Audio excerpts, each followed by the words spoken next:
Bienvenue dans les défis récolte classe. Aujourd'hui, on va parler d'un défi auquel on a tous été confrontés l'année dernière, celui de récolter dans des fenêtres météo très courtes. Bertrand, qu'est-ce que les machines classe proposent pour relever ces défis? Alors, il y a trois choses. La première, c'est d'augmenter le débit de chantier de nos machines, pouvoir en faire plus en moins de temps. Pour ça, on a les automatismes tels que le CMOS, le Cruise Pilot ou encore un système de guidage qui vont nous permettre d'optimiser nos machines. La deuxième chose, réduire les intervalles de maintenance journaliers, passer moins de temps à l'entretien, plus de temps au champ.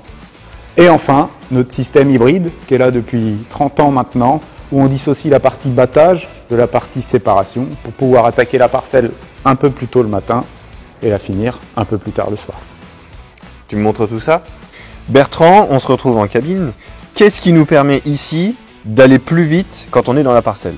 La première chose, ça va être le Cruise Pilot, donc l'avancement automatique de la machine en fonction de trois facteurs. Les pertes de la machine, la charge moteur et le matelas de paille dans le convoyeur. Ok, donc ça me fait gagner du débit de chantier en fait. Oui, parce qu'elle va chercher à optimiser la machine, à aller au bout d'un de ces trois points en permanence. Donc ça aujourd'hui, on le sait, c'est plus 15% de débit de chantier par rapport à une machine qui n'en est pas équipée. Donc avec ce système-là, on se libère l'avancement à la poignée. Est-ce qu'il y a d'autres systèmes qui permettent d'avancer plus vite? On a aussi ce qu'on appelle chez nous le CMOS complet, qui là va être un assistant complet à la moisson qui va régler en permanence les réglages de la moissonneuse-batteuse en fonction des conditions et en fonction de ce qu'elle voit monter en trémie grâce à une caméra en haut de l'élévateur à grains. Et donc ça, on va aussi pouvoir influencer ces stratégies. Si par exemple je souhaite finir la parcelle un peu plus tôt parce qu'il annonce de la pluie demain, je lui demande d'augmenter le débit de chantier et elle sera capable de l'augmenter au détriment d'un autre élément. Et je vois qu'il y a un deuxième écran ici.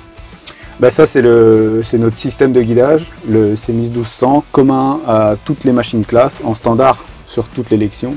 Donc bien sûr, ça va nous guider dans la parcelle, ça va optimiser mon chantier parce qu'on prendra toujours pleine coupe, et aussi on va pouvoir faire du transfert de données intra-parcellaire au besoin. J'ai compris comment gagner du temps dans les champs, mais tu m'as dit aussi qu'on pouvait gagner du temps à l'entretien. Moins de temps à l'entretien, plus de temps au champ.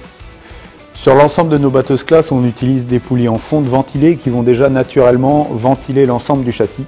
Ce même châssis qui a été retravaillé pour réduire un maximum les recoins et donc toute accumulation de matière. Tant qu'on parle de ventilation, sur toute l'élection, on a le dynamic cooling, donc qui est le système de refroidissement de tous les radiateurs, mais qui va aussi souffler toute la machine du haut vers le bas et souffler toute la plateforme moteur. Donc on gagne déjà beaucoup de temps au niveau du soufflage. Et ensuite, cette machine est équipée d'un graissage centralisé, donc il n'y a pas de point de graissage à vérifier. Et quand bien même on n'est pas équipé d'un graissage centralisé, l'intervalle minimum de graissage c'est toutes les 50 heures sur une batteuse classe, donc pas d'entretien journalier. Et l'ensemble des graisseurs est regroupé sur des bancs de graissage pour y faciliter l'accès. Bertrand nous a déjà parlé de l'optimisation du débit de chantier de la machine et de la réduction des temps d'entretien.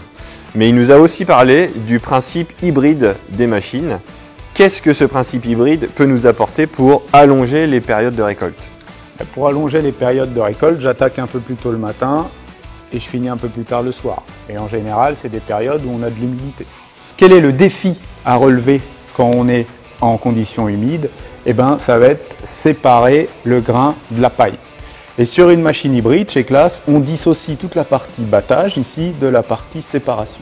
Donc le matin ou le soir, je vais avoir plus de mal à séparer mon grain de la paille. Je vais jouer sur mon régime rotor sans impacter ma partie battage. Donc je vais avoir besoin d'un petit peu moins de puissance et surtout je vais pouvoir battre un peu plus longtemps dans la journée. Ok. Et à l'inverse, quand la paille est sèche, je vais pouvoir réduire la vitesse de mes rotors du coup. C'est ça. Et aussi, donc paille sèche, après-midi avec le soleil, la paille est un peu plus cassante, je peux faire de la menu paille et si je fais de la menu paille, je vais charger mon caisson. Donc l'idée, c'est de réduire tant la vitesse rotor que la surface de séparation avec des volets sous les rotors qui vont réduire la surface et donc réduire la menu paille à venir charger le caisson. Avec l'optimisation des débits de chantier des machines, la réduction des temps d'entretien et le principe hybride, Classe relève les défis récolte avec des fenêtres météo réduites. Et on se rejoint prochainement pour un nouvel épisode.